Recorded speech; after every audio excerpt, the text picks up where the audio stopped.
ہر ایک انسان یہ کہتا ہے، کیونکہ ہمارے درمیان میں بھی بہت سے لوگوں نے پوچھا،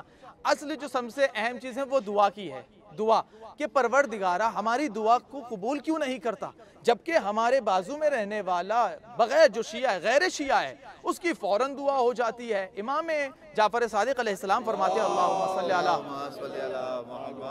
مولا فرماتے ہیں کہ جو شخص بھی ہماری جد امجدہ کے نام کو لے کر دعا کرتا ہے، پہلے ایک روایت اس سے پہلے بیان کروں۔ پہلی روایت یہ ہے کہ امام فرماتے ہیں کہ وہ شخص کہ جس کی زبان نازیبا الفاظ میں استعمال ہوتی ہے، وہ ہماری جد امجدہ کا نام نہ لے۔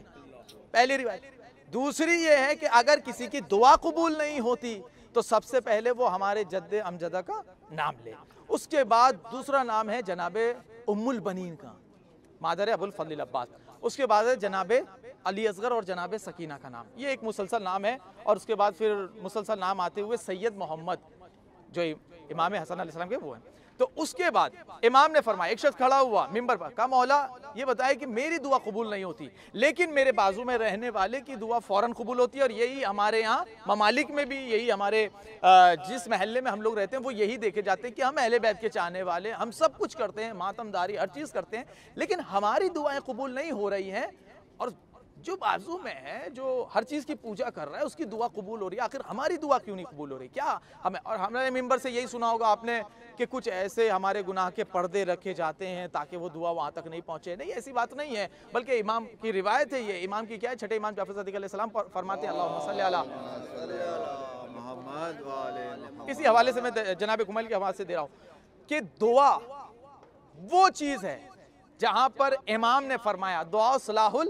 مومن، مومن کا سب سے بہترین اصلاح کیا ہے؟ جب وہ ہر چیز سے ہار جائے تو سمجھنا آخری اصلاح کیا ہے؟ جیسے کہتے ہیں امام نے فرمایا کہ یعنی مثلا کوئی مصیبت آئے یا کچھ بھی آئے تو اس میں ایک ورد ہے کہ زیارت عاشورہ پڑھو، سب سے بڑا اصلاح یہ دعا ہے، سب سے بڑا اصلاح۔ لیکن اس کے بعد امام نے فرمایا کہ جو دعائیں ہیں، اب توجہ سے سنیے گا، جو دعائیں ہیں وہ ہم آپ کی کچھ دعائیں کو رکھتے ہیں، یعنی جو فرشتے جو آپ یہ اپنے کلام کر رہے ہیں زبان سے، وہ فرشتے رکھتے ہیں، اور رکھنے کے بعد یہ اس وقت کام آئے گا، یہ اس وقت کام آئے گا جب آپ قبر میں جائیں گے۔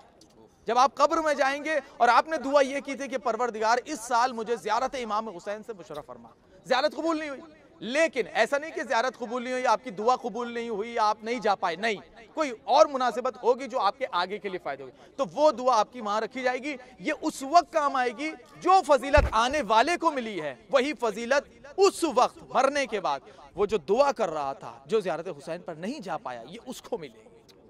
تو یہ جتنی بھی دعائیں ہیں جو آپ روزانہ اپنے والدین، اپنے بچے، اپنے اہل و عیال، ہر مومن کے لیے دعا کرتے ہیں، اس لیے مولا فرماتے کہ اپنے سے پہلے اپنے عزیز کے لیے دعا کرو تاکہ پروردگار ان کے صدقے سے آپ کو وہ چیز میں انجام دے۔ ایک صلوات پڑھ دے محمد۔